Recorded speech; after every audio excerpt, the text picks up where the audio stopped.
Halo semua, balik lagi di Sumber Gadget. Sebentar lagi generasi penerus dari Vivo X70 Pro bakal launching. Dan sekarang waktunya tepat untuk review Vivo X70 Pro. HP Vivo dengan kategori flagship sampai saat ini yang resmi di Indonesia. Apakah masih worth it untuk dibeli? Yuk kita bahas.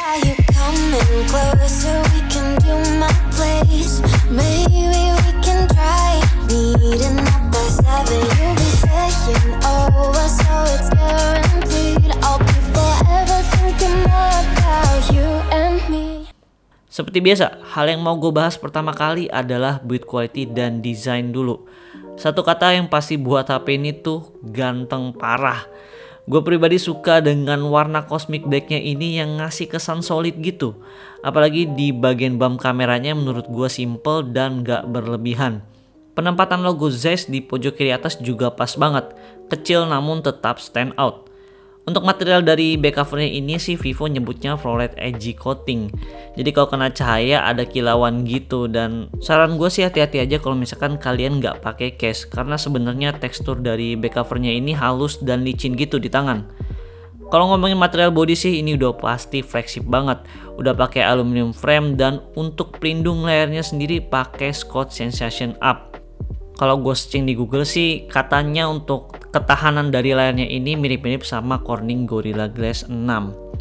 Untuk bodinya sendiri dipegang juga enak banget, nyaman dan tipis yang terpenting.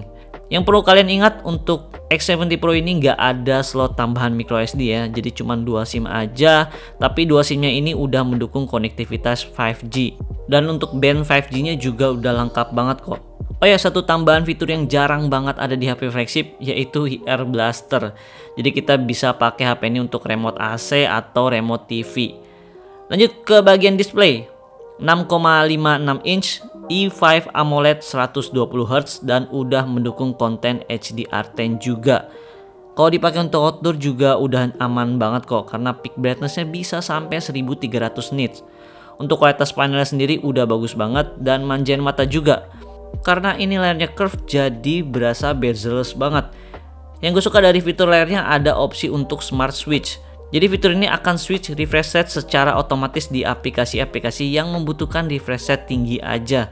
Sedangkan yang nggak perlu dia akan otomatis balik ke 60Hz. Oh ya, untuk X70 Pro ini belum mendukung teknologi LTPO seperti varian X70 Pro Plus ya. Jadi refresh rate-nya paling rendah hanya mentok di 60Hz aja. Untuk HP ini juga udah pasti ada sertifikat Wideframe L1 dan udah mendukung konten HDR10 juga di Netflix. Tapi ada satu hal yang membuat gue ganggu banget nih. Itu adalah ketika gue nonton film di format HDR di Netflix, videonya jadi patah-patah gitu. Gue pikir ini adalah masalah koneksi, jadi gue coba download dulu dan hasilnya pun tetap sama, patah-patah juga. Dan gue berharap banget sih masalah ini bisa di fix di software update. Lanjut ke bagian performance. SoC yang dipakai HP ini bisa gue bilang cukup eksklusif, Dimensity 1200 Vivo.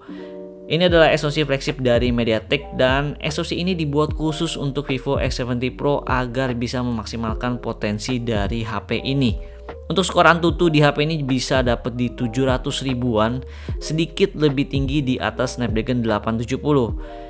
Yang gue suka dari SoC ini adalah adem banget menurut gue, dan gue udah coba tes 3D Mark Watt Live Stress Test.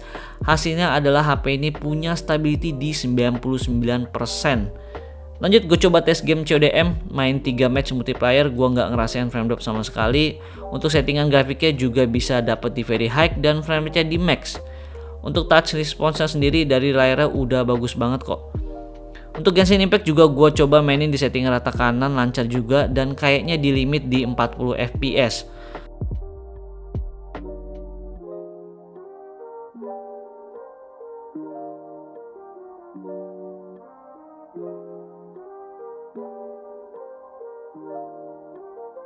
Untuk game Mobile Legends di sini gue juga bisa dapat settingan refresh rate di ultra dan grafiknya di ultra juga.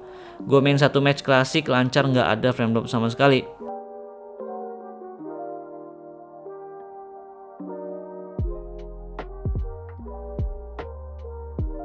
Untuk game PUBG bisa dapat settingan grafik di smooth extreme. Untuk settingan tertingginya sih bisa dapat di HDR ultra aja.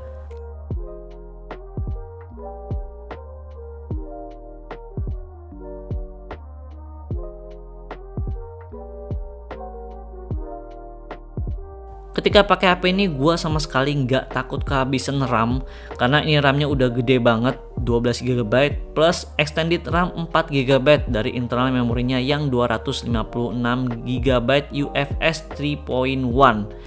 So kalau di total bisa sampai 16 GB. Untuk multitasking dan juga gaming udah pasti lancar banget. Lanjut ke bagian kamera, poin utama dari HP ini. Karena bekerja sama dengan brand pembuat lensa profesional yaitu Zeiss. Di HP ini nggak cuma soal software aja, melainkan hardware-nya pun juga. Untuk sensor utama Sony IMX766V dengan ultra sensing gimbal kamera 3.0. Lagi-lagi sensor utama yang dibuat custom dari Sony khusus untuk S70 Pro ini. Sebelum masuk ke bagian fotografinya, sekarang gue mau ngebahas dulu soal videografi di HP ini. Untuk perekaman videonya, gimbalnya ini benar-benar bisa diandelin ketika dalam keadaan low light. Hasilnya stabil dan ada fitur super night video juga yang ngebuat hasil videonya di keadaan low light bisa lebih bagus. Kalau di keadaan daylight, ultra sensing gimbalnya paling maksimal menurut gue bekerja di resolusi Full HD 30 fps. Ini gue coba sambil lari loh, dan HP gue pegang biasa aja di tangan. Hasilnya cukup stabil.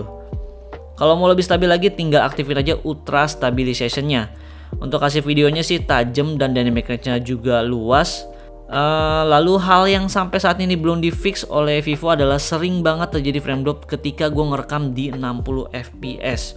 Semoga aja di fix di Android 12. Move ke bagian perekaman video di kamera depan. Sayangnya hanya mentok di Full HD 30 fps aja. Dan menurut gue hasil footage-nya kurang stabil. Untuk kualitasnya sih tajam, cuman agak sedikit kurang aja di dynamic range-nya dan kadang malah suka overexpose.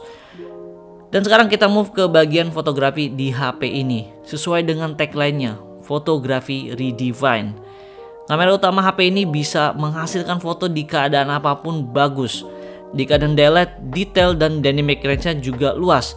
Di keadaan backlight pun masih bisa terhandle dengan sangat baik. Hasil-hasil fotonya pun cenderung eye pleasing dan gak over proses. Udah sosmed ready banget lah pokoknya.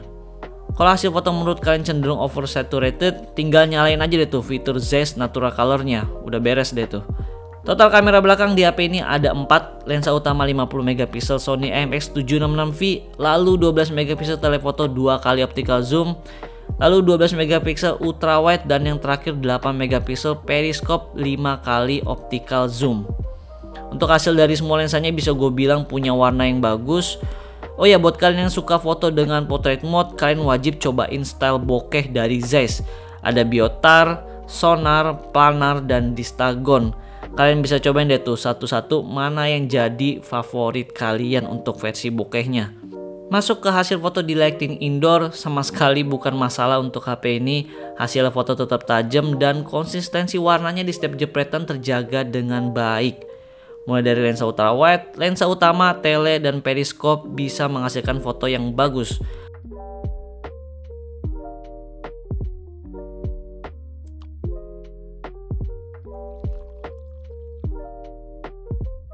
Lanjut ke hasil foto di bawah sorot cahaya lampu warna kuning.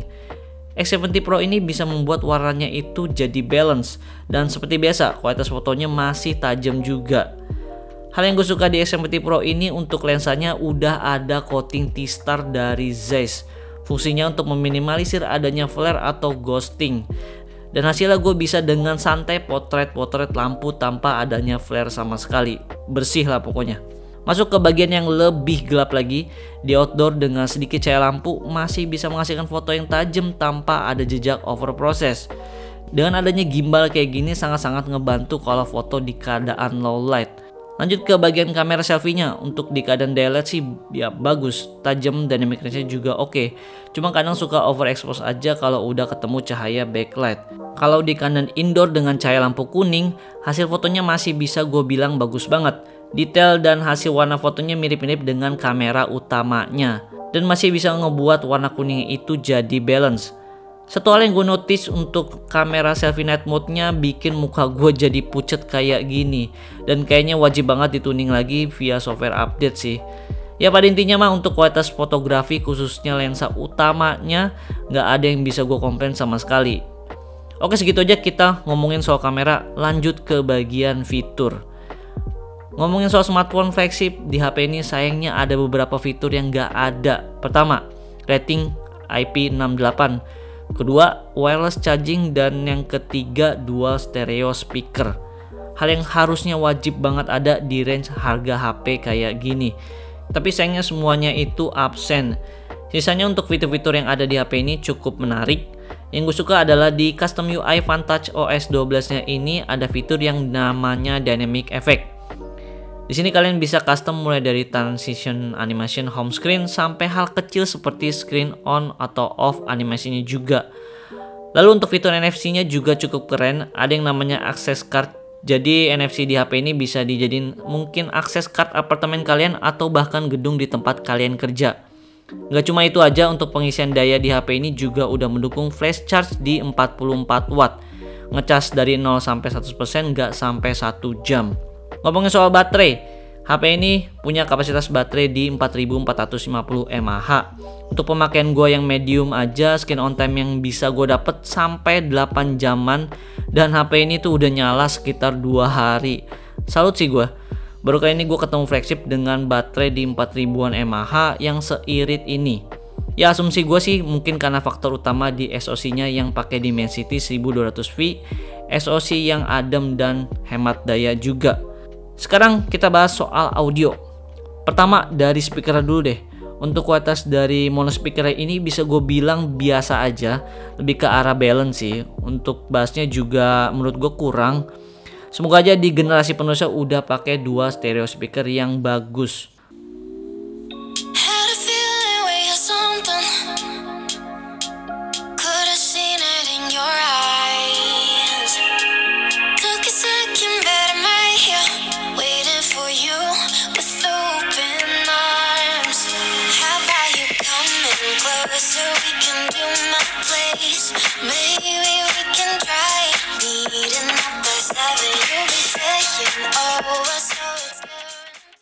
Untuk internal audionya sendiri juga sayang banget di sini nggak ada pengaturan untuk equalizernya. Jadi gua mau nggak mau harus install aplikasi pihak ketiga untuk setting-setting equalizernya. Lanjut ke bagian vibration motor di HP ini. Sebenarnya untuk vibration motornya udah masuk kelas flagship. Untuk getarnya kalau misalnya kita back atau recent app itu enak. Tapi yang kurang adalah ketika dipakai ngetik di keyboard bawaan.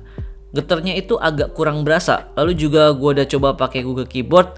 Ada peningkatan sedikit, getarnya jadi lebih enak, tapi tetap sih kurang berasa kenceng aja. Sebenarnya sih bisa disetting untuk lebih ditingkatin lagi getarnya. Cuman jadi nggak enak banget dan berasa kasar untuk vibration motornya. Next yang mau gue bahas adalah software update di HP ini. Pas video ini rilis, X70 Pro yang gue pegang ini masih stay di Android 11 dengan security patch di bulan Februari. Belum dapet update sama sekali.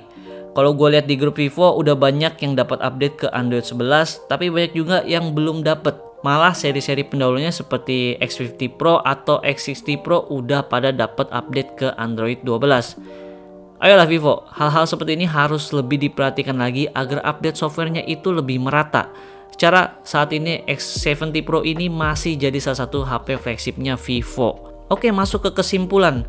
Sampai saat ini menurut gua HP ini masih punya performa fotografi yang masih bagus banget. Semua hasil jepretan di segala kondisi bagus, gua nggak ada komplain sama sekali. Nggak cuma itu aja, untuk kemampuan videografinya juga oke banget. Ultra sensing gimbal kamera 3.0-nya terbukti sangat-sangat membantu, apalagi ketika foto di keadaan low light. Dan menurut gue gimbalnya itu adalah kelebihan satu-satunya yang cuma dipunyai oleh Vivo aja. Paling yang perlu jadi catatan adalah untuk kualitas video 60 fps nya masih sering banget gue dapetin frame drop. Tapi katanya untuk frame drop itu udah di fix di update Android 12. Untuk performance HP ini masih sangat ngebut banget kok, adem dan hemat daya pula. Jadi menurut gua HP ini masih sangat-sangat worth it untuk dibeli. Mengingat harganya sekarang second udah di sekitar 8 jutaan. Tapi yang perlu diingat, kekurangan HP ini nggak ada rating IP68, masih mono speaker dengan kualitas audio yang masih kurang, dan nggak ada wireless charging juga. Jadi buat kalian yang dengan kekurangan tersebut masih jadi deal breaker, mending di skip aja HP ini. Oke, palingan segitu aja untuk review gue di X70 Pro ini. Semoga bermanfaat dan bisa jadi pertimbangan buat kalian yang lagi cari-cari HP flagship. Jangan lupa subscribe. Gua Tian dari Sumur Gadget, pamit.